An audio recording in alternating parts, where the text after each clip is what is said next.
Good morning. આપણે જ્યાં અટક્યા હતા એ જગ્યાએથી પાછી શરૂઆત કરીએ કે મેરુદંડ શું છે, એનો કોન્સેપ્ટ ચાલે છે કે મધ્યગર્ભસ્તરમાંથી સર્જન પામતી નક્કર એક રચના અને મોટે ભાગે એ સજીવના ગર્ભાવસ્થામાં આવી શકે. ગર્ભાવસ્થા પછી કેટલાક સજીવોની અંદર એ ચોક્કસ પ્રકારના કરોડ સ્તંભ એટલે કે કાસ્થી અથવા અસ્થિની અંદર પણ કન્વર્ટ થઈ શકે. ઓકે, અને કેટલાક સજીવની અંદર આજીવન એમને એમ રહી શકે અને કેટલાક સજીવની અંદર માત્ર ડિમ્બ અવસ્થામાં આવે અને પછી ગાયબ થઈ શકે. આપણે જ્યારે શરૂઆત કરી તે પ્રમાણે તમને કહેવામાં આવ્યું તે વસ્તુ આ રીતે કે અગાઉના જેટલા સ્થૂળ ત્વચી સુધીના સજીવો એ લોકોના જીવનક્રમમાં ક્યારેય નથી ગર્ભાવસ્થા દરમિયાન, ન ડિમ્બાવસ્થા દરમિયાન, નથી પુખ્ત વયે કોઈ પણ પ્રકારની આવી રચનાઓનું આયોજન નથી. ઓકે, સો એ બાબતને અહીંયા દર્શાવેલી છે. અને એ સ્ટાર્ટ ક્યારે તો કે એના માટેનો એક સમુદાય જેને સામી મેરુદંડી અથવા કહેવામાં આવ્યું આદિ મેરુદંડી બાલાના ગ્રોસસવાળા. અને અત્યારે જે આપણો ટોપિક જેના ઉપર આપણે અત્યારે જવાના તે આવ્યા કે એ ચોક્કસ પ્રકારનો મેરુદંડ દેખાશે. કોની અંદર? મેરુદંડી સજીવોની અંદર સમુદાયમાં પૃષ્ઠ બાજુએ, શરીરની પૃષ્ઠ બાજુએ પોલું ચેતારજ્જુ એટલે કે તમારા નર્વસ સિસ્ટમનો ભાગ, જોડમાં આવેલ કંઠનાળીય ઝાલરફાટ. અહીંથી વાત તમારે ફરી લેવાની છે. કંઠનાળીય ઝાલરફાટ. તો કે પ્રશ્ન એ છે કે સર ઝાલરફાટ એટલે શું? તો કે મત્સ્ય જેવા સજીવો અને એમાં પણ પર્ટિક્યુલર શાર્ક, જો ખ્યાલ હોય તો, અને શાર્ક જેવા મત્સ્ય એમાં પણ પાછા કાસ્ય અને અસ્થિ, તો શાર્ક કાસ્ય મત્સ્યની અંદર આવે. હવે જે મેઇન વાત જે છે જોવાની છે તે કે એ લોકોના દેહમાં કંઠનળીવાળા ભાગમાં ચોક્કસ પ્રકારની આવી 5 થી 7 બારીઓ જેવી રચના દેખાશે. આ સમજ માટે વર્ડ યુઝ કર્યો છે, પણ હવે 5 થી 7 ચોક્કસ પ્રકારની રચના જે શ્વસન માટે ઉપયોગી છે. આ રચનાને કહેવામાં આવશે કંઠનાળીય ઝાલરફાટ. હવે જોજો, આ કાત્સી મત્સ્ય છે. અસ્થિ મત્સ્યની અંદર તમારી પાસે એની માહિતી છે. તમે આવી ફિશ નાનપણમાં દોરતા બધી જ માહિતીથી તમે પરિચયમાં છો. અને એ ફિશની અંદર આપણે આવી એક રચના ડ્રો કરતા, એ થોડી વારમાં મત્સ્યની અંદર આવશે અને આને કહેવામાં આવશે ઝાલર ઢાંકણ. અહીંયા વર્ડ લખેલો છે ઝાલરફાટ. Sir what is the difference? તો કે ડિફરન્સમાં હવે જે જોવાનું છે તે કે આપણે મનુષ્યથી માંડીને બાકીના બધા એટલે કે મત્સ્ય, ઉભયજીવી, સરીસૃપ, વિહંગ અને સસ્ત આ બધા સજીવોની ગર્ભીય અવસ્થા જ્યારે જોઈએ ત્યારે હવે ધ્યાનથી સમજો, આપણા કંઠનળીનો પ્રદેશ આ ભાગની અંદર ગર્ભીય અવસ્થા દરમિયાન આપણે એક્વેટિક મીડિયમમાં હોઈએ છીએ, જલજ માધ્યમમાં હોઈએ છીએ. ગર્ભાવસ્થા દરમિયાન આપણે અંદર એક લિક્વિડ માધ્યમમાં હોઈએ છીએ. ત્યારે શ્વાસ લેવા માટે ચોક્કસ પ્રકારની આવી શું કે જલીય શ્વસન માટેની વ્યવસ્થાઓ તૈયાર થાય છે અને એ રચનાને કહેવામાં આવશે ઝાલરફાટ. એક કોમન શબ્દ સાદી ભાષામાં શ્વસન માટે. પણ એ કયા પ્રદેશની અંદર જન્મે તો કે કંઠનળીવાળા પ્રદેશમાં. તમે ઓબ્ઝર્વ કરી શકો કે ફિશનો જે પાચન માર્ગ છે એનો આ પ્રદેશ એટલે આ જગ્યા એની આવશે કંઠનળી. કંઠનળી પછી આવે અન્નળી, અન્નળી પછી આવે જઠર, જઠર પછી આવે નાનું આંતરડું, લાઈક ધેટ. તો સેમ અહીંયા પણ તો આ આપણી પણ ગર્ભીય અવસ્થા દરમિયાન આ વસ્તુની હાજરી જોવા મળે છે એવું વૈજ્ઞાનિકો માને છે. કોનામાં? મેરુદંડી સજીવોમાં. આ જે લક્ષણો અત્યારે જે ચાલે છે કમ્પ્લીટ એ મેરુદંડી સજીવોની અંદર છે કે હા મેરુદંડ પણ જોવા મળે, પૃષ્ઠ બાજુએ તમને પોલું ચેતારજ્જુ પણ જોવા મળશે અને એ જ રીતે કંઠનાળીય ઝાલરફાટ પણ જોવાની મળશે. અને શું કે બીજી જબરદસ્ત રચનાઓ તે તમને ખ્યાલ છે તો મને ચિંતા નથી કે દ્વિપાર્શ્વ સમમિતિ ફાઇન ઊભો છેદ લઈએ અને બે સરખા ભાગો થાય તો એ કહેવામાં આવશે દ્વિપાર્શ્વ સમમિતિ ત્રિગર્ભસ્થ ઓકે દેહ કોષ્ઠધારી છેદ કોષ્ઠ અને અંગતંત્ર સ્તરીય આયોજન એટલે કોઈ ઇશ્યુ નથી અને હવે આ તમારા માટે બીજો એક નવો શબ્દ તૈયાર આવ્યો પશ્ચ ગુદા પુચ્છ હવે જોજો પશ્ચ એટલે શરીરનો છેવટનો ભાગ ગુદા અને પુચ્છ ઓકે પશ્ચ ગુદા પુચ્છ પશ્ચ અગ્ર અને પશ્ચ તેના આધારે શરીરનો પાછળનો ભાગ ગુદા એટલે એ કહેવાશે મળદ્વાર અને પુચ્છ એટલે કે પૂંછડી આટલી વસ્તુની ચકાસણી કરો જોઈ લે જેટલા પણ મેરુદંડી અથવા ઉચ્ચ કક્ષાના સજીવો છે એ લોકોને મળદ્વાર પછી પૂંછડીની હાજરી છે ગાય ભેંસ ઘોડો બકરી પોપટ ચકલી મનુષ્ય સિવાયના ચિંપાંજી સિવાયના મોટે ભાગના એટલે કે મત્સ્ય એમાં પણ જોજો એ લોકોના મળદ્વાર પછી પૂંછડી હશે ઉભયજીવી એમાં દેડકાને બાદ કરી આપણી પાસે સાલામેન્ડર બરાબર છે ઇથિયોપિસ એ લોકો પાસે પૂંછડી છે શરીર શું એમાં તમે લઈ લો સાપ કાચિંડો કાચબો આ બધા પાસે પણ છે વિહંગ એ લોકો બધા પાસે પૂંછડી છે અને સસ્તન એમાં ચિંપાંજી અને મનુષ્યને બાદ કરતા બાકીના મોટે ભાગના સજીવો પાસે આની હાજરી છે પશ્ચ ગુદા પુચ્છ ની હાજરી તમને જોવાની મળશે that is the main characteristic તેની અગાઉના જેટલા પણ છે એ લોકોની કમ્પેર કરો તો એ લોકો પાસે આ રચનાની હાજરી હશે નહીં અને એના કરતા નવું એક કેરેક્ટરિસ્ટિક કે એ લોકો પાસે બ્લડ સર્ક્યુલેશન તમને આવડે છે તે પ્રમાણે ખુલ્લા અને બંધ પ્રકારનું તો હવે ખુલ્લા પ્રકારનું ઉદરાભિસંધ તંત્ર કોઈમાં નહીં હશે મોટે ભાગે બધાની અંદર કયા પ્રકારનું ઉદરાભિસંધ તંત્ર જોવાનું મળશે બંધ પ્રકારનું ઉદરાભિસંધ તંત્ર જોવાનું મળશે that is the characteristic આ જે કેરેક્ટરિસ્ટિક છે એ કોના છે તો કે આ કેરેક્ટરિસ્ટિક મેરુદંડી શું કે જે સજીવો જે છે એમના છે બરાબર છે કયા મેરુદંડી સજીવોના છે અને હવે થોડું વિશેષ જેના પર તમારે માઇન્ડ કોન્સન્ટ્રેટ કરવાનું છે તે અહીંયા તમારી પાસે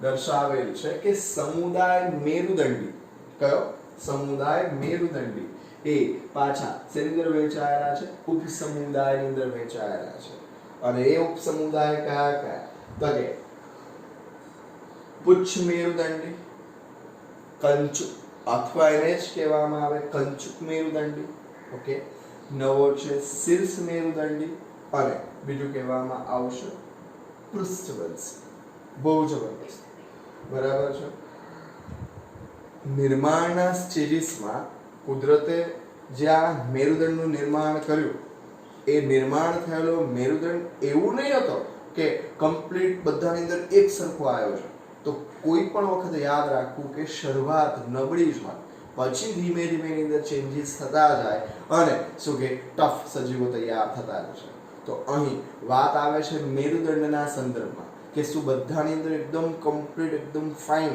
મેરુદંડની રચનાઓ જોવાની સ્ટાર્ટ થઈ ગયેલી ના હજુ પણ તમે ચેક કરો તો જીવન હજુ પણ દરિયામાં છે ઇન શોર્ટ પાણીમાં છે જીવન હજુ પૃથ્વી ઉપર આવ્યું નથી અને પૃથ્વી ઉપર આવશે ત્યારે એ લોકોની અંદર જબરદસ્ત ચેન્જ થશે અને એ ચેન્જીસ આપણે થોડી વારમાં અહીં નિહાળશું શું કહેવા માંગે તો કે મેરુદંડી સમુદાય આટલા કેરેક્ટરિસ્ટિક તમારે નોર્મલ કેરેક્ટરિસ્ટિક માઇન્ડમાં રાખવાના કે મેરુદંડી સમુદાય જે છે જે આ કેરેક્ટરિસ્ટિક સાથે એના ઉપસમુદાય છે કારણ કે મેરુદંડની હાજરી એના રૂપાંતરણો આ બધામાં પણ થોડું વેરિએશન છે તો એ વેરિએશન અથવા ભિન્નતા એને આધારે એના પ્રકાર પડ્યા હવે જરાક ઓબ્ઝર્વ કરજો એટલે ખ્યાલ આવશે શું કહે છે પુચ્છ મેરુદંડી અથવા કંચુક મેરુદંડી બીજો વર્ડ છે શીર્ષ મેરુદંડી અને પૃષ્ઠવંશી આ બહુ સહેલું છે ઓકે આમાં યાદ રાખવું પડશે જેમ કે પુચ્છ મેરુદંડી સજીવોની અંદર માત્ર માત્ર લે. હવે આ શબ્દ જ ન આવડતો હોય તો ડિંબ અવસ્થા, એટલે કે ઈંડામાંથી જે લાર્વા તૈયાર થાય એ અમુક એક્વેટિક સજીવોની અંદર, જેમ કે એસિડિયા, સાલ્પા, ડોલિયમ, તો આવી જે સજીવ સમુદ્રમાં રહેનારા આ સજીવોની અંદર ક્યારે માત્ર ડિંબ અવસ્થા દરમિયાન જ શું કે મેરુદંડ દેખાશે. પછી સર પછી એ અદૃશ્ય થઈ જાય. ખાલી જ્યારે એનો ડિમ્બીય સ્ટેજીસ હોય ત્યારે તમને દેખાય, પણ એ પુખ્ત બની જાય ત્યારે મેરુદંડ અદૃશ્ય જાય, મેરુદંડ ગાયબ થઈ જાય. તો આપણે એવું નહીં કહી શકીએ કે એની પાસે મેરુદંડ નથી એટલે એને મેરુદંડની માં ન મુકાય. એને ચોક્કસ પ્રકારની આ કેરેક્ટરિસ્ટિક, જેમ કે માત્ર ડિંબ અવસ્થા દરમિયાન હાજરી અને પછી અદ્રશ્ય થઈ જવું, તે તો એ ડિંબ અવસ્થા દરમિયાનની હાજરી એને એક નવા સમુદાયની અંદર મૂકી દે છે અને એ સમુદાય કહેવાશે ઉચ્ચ મેરુદંડ. ઓકે, અને એ જ રીતે બીજો એક પ્રકાર તૈયાર થાય છે, એ છે શીર્ષ મેરુદંડ. ધ્યાનથી એને પણ કે એની અંદર શરીરના પશ્ચ છેડેથી શીર્ષ સુધી, ઓકે, હવે એ પણ ખ્યાલ આવે એવી વસ્તુ છે. શરીરનો પશ્ચ ભાગ એટલે કે મળદ્વાર, ગુદાદ્વાર, પશ્ચ છેડાથી શીર્ષ સુધી મેરુદંડ આજીવન જોવાનો મળે. મેરુદંડ રૂપાંતર પામતો નથી. બેઠો ને બેઠો એક નક્કર સળિયો જેવો તમને દેખાશે અને એ ચોક્કસ પ્રકારની કેરેક્ટરિસ્ટિક એને કયા સમુદાયની અંદર અથવા કયા ઉપસમુદાયને સેટ કરે છે તો કે શીર્ષ મેરુદંડ. હવે યાદ રાખવા માટે આ કે અહીં ઉચ્ચ મેરુદંડની અંદર ગુજવાતાની અહીંયા લખેલું છે શીર્ષ મેરુદંડ, તો યાદ રાખવાનું કે પશ્ચ છેડેથી તે શીર્ષ પ્રદેશ સુધી, એટલે યાદ રહેશે પશ્ચ છેડેથી શીર્ષ પ્રદેશ સુધી એ લોકોના જીવનકાળમાં મેરુદંડ આમને આમ બેઠો ને બેઠો અંદરના ભાગે સપોર્ટ આવી ગયો કહીએ તો ચાલે. જેમ કે કીડી, તો એ લોકોની અંદર આવો સપોર્ટ નથી, એ લોકોને કોઈ પણ સિટીઝની અંદર આવો સપોર્ટ નથી, પણ આવા નક્કર સળિયા જેવી રચના અથવા નક્કર એક ઘટક એ લોકોની અંદર તૈયાર થયો અને પશ્ચિમ છેડેથી શીર્ષ પ્રદેશ સુધી અને આજીવન એમનો એમ રહે છે. અને તે હાજરી શું કે તો છે સમગ્ર જીવન પર્યંત, આખા જીવનકાળ દરમિયાન મેરુદંડ તમને હાજર જોવાનો મળશે. એનિમલ છે એમ્ફિઓક્સસ, અને એમ્ફિઓક્સસ ની અંદર ડિસેક્શન દ્વારા આ વસ્તુ જોવાની મળી, એટલે કે વિચ્છેદન દ્વારા એને કટ કરીને આ વસ્તુ શોધવામાં આવી કે હા આ લોકોની અંદર શું આ ખરેખર આ રીતની રચનાઓ જોવાની મળે છે. Yes, of course. ધીમે ધીમે રૂપાંતર થતા ગયેલા અને હવે નવી એક આઇટમ દાખલ થાય છે, જે છે તમારી પાસે શું કહેવાશે પૃષ્ઠવંશી. હવે તમને ભાગો પાછા કહી દઈએ તો ખ્યાલ જ છે. આ પૃષ્ઠ, આ વક્ષ, તો એ લોકો પાસે પૃષ્ઠ ભાગે શું તૈયાર થવાનો તે જોજો કે આ લોકોમાં ભ્રૂણીય અવસ્થા આવ્યો શબ્દ અથવા ગર્ભીય અવસ્થામાં જ મેરુદંડ જોવાનો મળે. અને એ મેરુદંડ થોડી જ વારમાં એટલે કે વિકાસના ક્રમમાં શેમાં ફેરવાઈ જાય? વિકાસના ક્રમમાં જોઈ શકો તમે, વિકાસના ક્રમમાં કરોડ સ્તંભ, અને કરોડ સ્તંભમાં પણ પાછું તમને કીધું છે બે વેરિએશન, અસ્થિ અને કાસ્થિ. હવે એકચ્યુઅલ એ હાડકાના બે પ્રકારો છે અને મજબૂત શરીરરચના જે આપણા સજીવ શરીરને આધાર આપે, આપણામાં સેન્ટરની એક રચના, આપણા દેહની મધ્ય લંબ ધરીએ ગોઠવાયેલા વિશિષ્ટ રચના. પણ કોઈ પૂછે કે એનો ભૂતકાળ શું, શેમાંથી તૈયાર થાય, તો કહેવું પડે કે આપણે જ્યારે ગર્ભીય અવસ્થામાં હતા એ ગર્ભીય અવસ્થા દરમિયાન પણ એક નાની મસ્તી સ્ટીક જેવી સર્જાયેલી અને એ સ્ટીક શેની અંદર કન્વર્ટ થયેલી, તો કે જેમ જેમ આપણે એમ્બ્રિયો આપણો વિકાસનો ક્રમ જે 9 મંથનો છે એ દરમિયાન આપણે એની અંદરથી મેરુદંડમાંથી શેમાં ફેરવાયા, તો કે મેરુદંડ જ શેમાં ફેરવાઈ ગયો, તો કે મેરુદંડ કરોડ સ્તંભમાં ફેરવાયો. પાછો નવો સવાલ, સર કરોડ સ્તંભ શેનો બનેલો? તો કે કરોડ સ્તંભ એ નાની કશેરુકાઓનો. એ શેની બનેલી? કે ક્યાં તો અસ્થિ હોય ક્યાં તો કાસ્થિ હોય અને ચોક્કસ એ આપણા સજીવ શરીરને આધાર આપે અને એ અસ્થિ કે કાસ્થિની કશેરુકાઓ દ્વારા શું બને છે? કરોડ સ્તંભ. બીજી નવી વાત, કરોડ સ્તંભ મધ્ય ભાગેથી પોલો હોય છે અને એની અંદરથી ચેતાતંત્રનો એક અગત્યનો ભાગ પસાર થાય અને એ ચેતાતંત્રનો અગત્યનો ભાગ એને કહેવામાં આવશે કરોડરજ્જુ.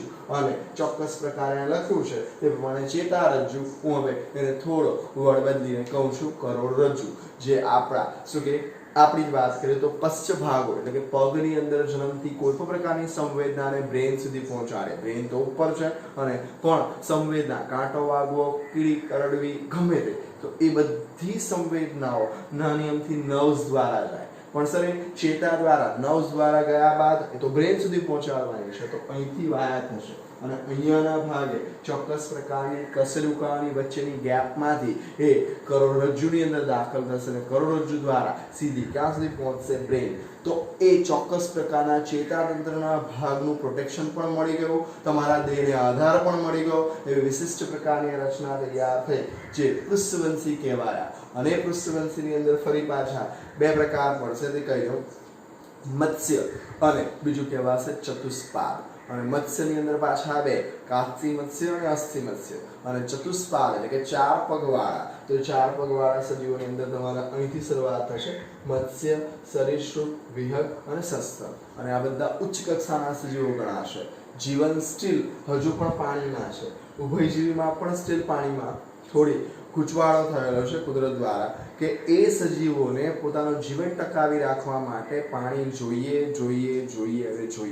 અને એટલે ઉભયજીવીની અંદર દેડકાએ પોતાના જીવનક્રમની અંદર આ જ વસ્તુ કરવી પડે. એને પાણીની નજીક જ રહેવું પડે અને પછી ધીમે રહીને એન્ટ્રી મારી અને જે પણ જીવનનો ક્રમ છે એમાં સરીસૃપ આવ્યા અને સરીસૃપ કમ્પ્લીટ સ્થળીય જીવન માટે તૈયાર થયા. અમુક અપવાદ છે.